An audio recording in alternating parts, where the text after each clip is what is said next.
Assalamualaikum warahmatullahi wabarakatuh. Nama saya Dwi Lestari, NIM 170211030305. Di sini saya akan mempraktekkan bagaimana menggunakan media untuk mata pelajaran vulkanisme. Oke, baik, langsung saja saya mulai.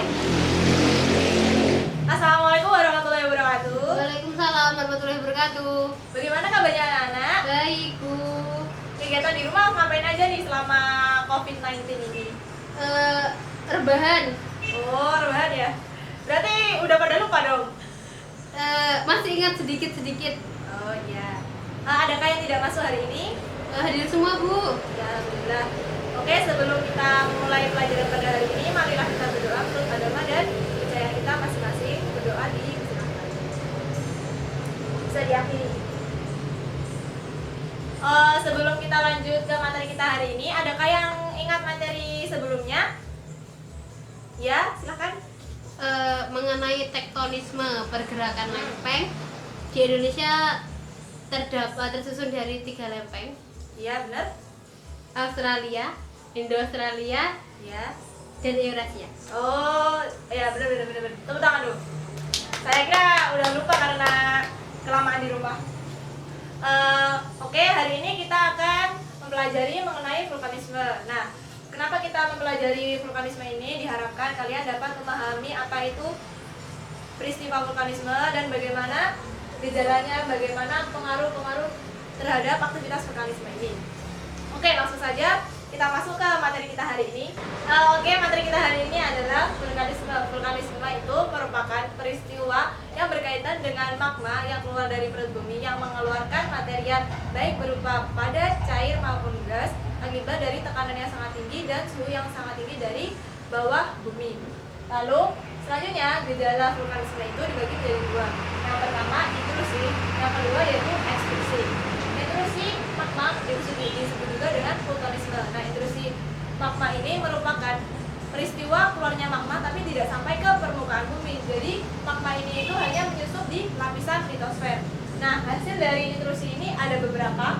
Yang pertama itu ada diatrema. Diatrema merupakan batuan beku yang mengisi pipa kapiler. Lalu selanjutnya ada dike dan apofisa. Kalau dike ini merupakan batuan beku yang memotong lapisan litosfer, dan apofisa ini merupakan potongan cabang dari dike.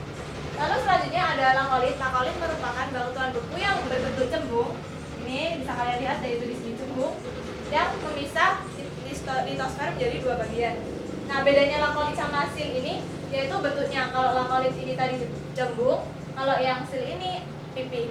Lalu selain ini itu ada batolit, merupakan batuan beku yang terbentuk di dapur magma di sini.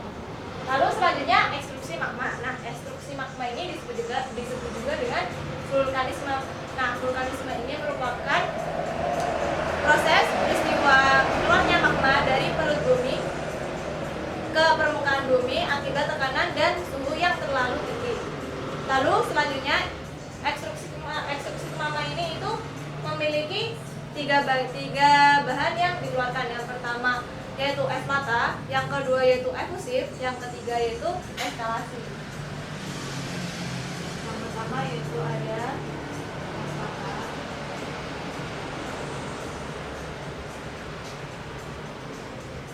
efusif, eskalasi.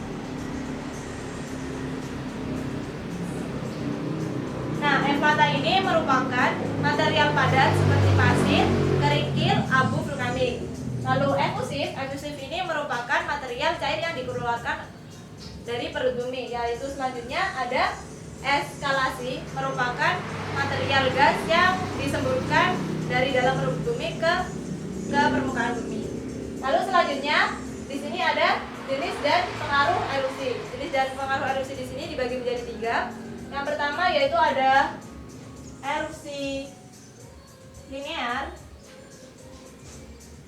Yang ketiga di sini ada erupsi areal.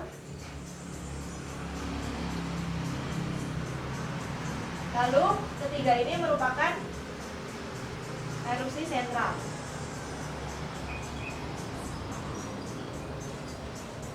Nah, erupsi linear ini merupakan magma yang keluar dari dari lubang yang memanjang. Jadi bentuknya itu seperti ini. Jadi magma yang keluar dari perut bumi tersebut dapat membagi bentuk gunung menjadi simetris seperti ini. Nah, apabila magma ini keluar melalui patahan, maka dapat membentuk plato atau dataran tinggi yang landai. Lalu selanjutnya ada erupsi areal. Erupsi areal ini merupakan semburan yang keluar dari lubang yang sangat besar sehingga membentuk sebuah kaldera pada gunung. Nah, apabila kalian ingin melihat kaldera, kalian bisa mengunjungi Gunung Bromo. Nah, di situ akan terlihat lubang besar tempat keluarnya si magma ini. Lalu selanjutnya ada erupsi sentral. Nah, erupsi sentral ini keluar melalui titik ataupun lubang kecil. Nah, seperti ini. Di sini ada beberapa bentuk gunung api yang diakibatkan oleh erupsi sentral. Yang pertama di sini ada gunung api strato, gunung api Maat, dan gunung api Perisa. Nah, sedangkan di Indonesia ini sendiri dapat banyak sekali dijumpai gunung api strato. Contohnya gunung Merapi, gunung Merbabu, gunung Kelut, dan gunung Soputan di Sulawesi Utara. Nah, selanjutnya kita beralih ke berdasarkan aktivitasnya jenis gunung api. Jenis gunung api berdasarkan aktivitasnya dibagi menjadi 3. Sampai sini paham? Atau ada yang ingin ditanyakan? Ada yang ditanyakan? Baik, saya lanjut terlebih dahulu ya. Nanti kalau misalkan kalian nggak paham langsung tanya aja, nggak apa-apa. Oh iya Bu. Nah, jenis gunung api berdasarkan aktivitasnya itu terdiri dari gunung api aktif,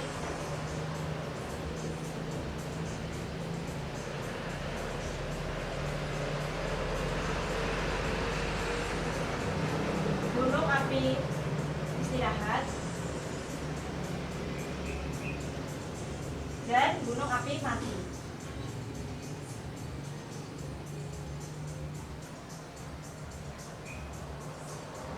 Nah, gunung api aktif ini merupakan gunung api yang masih senantiasa menunjukkan aktivitasnya seperti mengeluarkan asap, mengeluarkan hujan abu vulkanik.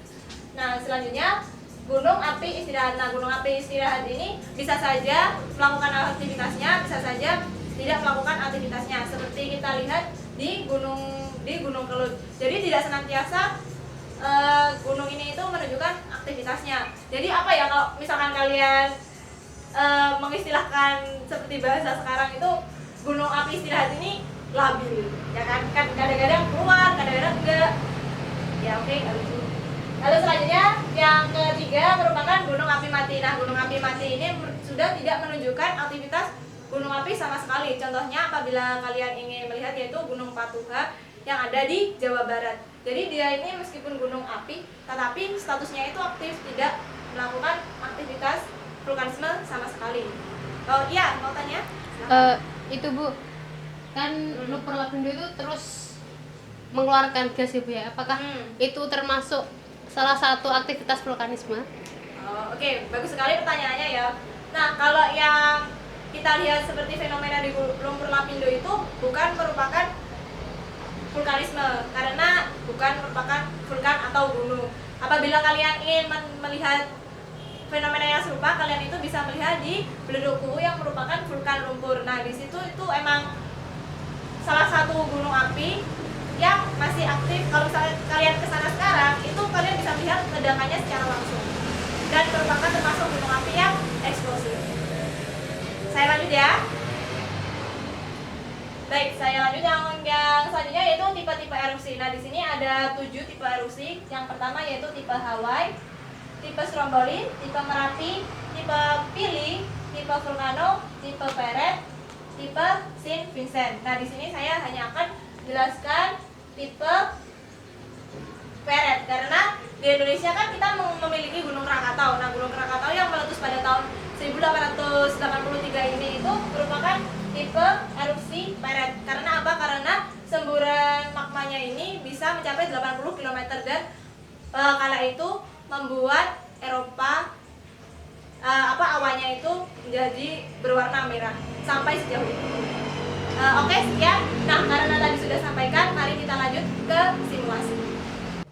Ya, tadi kita sudah belajar mengenai segala sesuatu tentang vulkanisme.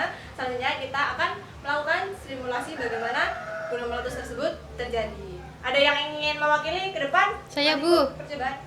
Iya, maju silahkan.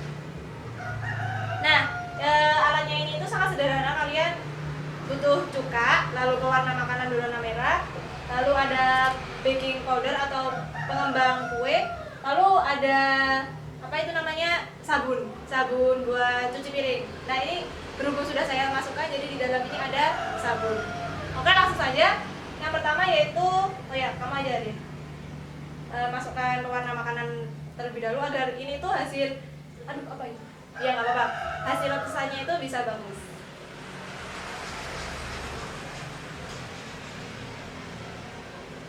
Ini bisa kalian gunakan ketika kalian nggak ada kerjaan, itu nggak apa-apa, karena ya ini merupakan media buat agar kalian paham bagaimana letusan gunung meletus itu terjadi. Nah ini ibaratkan segala sesuatu terproses di dalam dapur magma. Kita aduk agar tercampur, lalu selanjutnya kita masukkan baking sebagai pengembang. Kalian bisa masukkan secukupnya. Habis itu kalian aduk lagi, dan larutan cuka ini digunakan untuk melarutkan ketiga bahan komponen tadi. Sudah? Belum.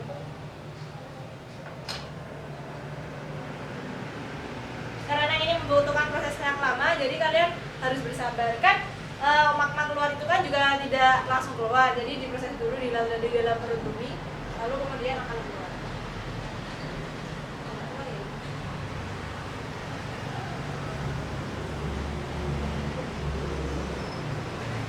Ya sebentar ya, sabar. Nah biasanya kalau ini seperti yang saya jelaskan tadi kan ada intrusi dan ekstruksi. Kalau ini nggak mau keluar, cuma maunya di dalam, itu disebut dengan intrusi magma. Nah misalkan ada magma yang keluar, disebut ekstruksi magma, seperti sebentar lagi. Ini magmanya mau keluar. Biasanya dalam percobaan kalau nggak mau keluar itu kekurangan baking powder, jadi kalian harus menggunakan baking powder yang banyak. Kalau di kehidupan sehari-hari, maksudnya di dunia nyata ini rambatan magmanya itu sangat cepat, tidak seperti ini ya. Karena ini hanya simulasi, jadi nggak memang seperti ini. Ya begini, ada sebagian yang meleleh, ada sebagian yang meledak ke atas. Dan biasanya itu ketika gunung api meletus itu, hewan-hewan itu akan turun ke bawah. Lalu selanjutnya itu suhu udara akan menjadi panas, dan tumbuhan-tumbuhan di sekitar gunung api ini akan layu. Ya kurang lebih seperti ini ya. Tepuk tangan dalam ketuanya yang mewakili. Boleh kembali. Oh iya silahkan. Kalian bisa coba di rumah dengan asap yang lebih banyak, menggunakan baking powder yang banyak tentunya. Sekian pada di hari ini. Wassalamualaikum warahmatullahi wabarakatuh. Waalaikumsalam warahmatullahi wabarakatuh.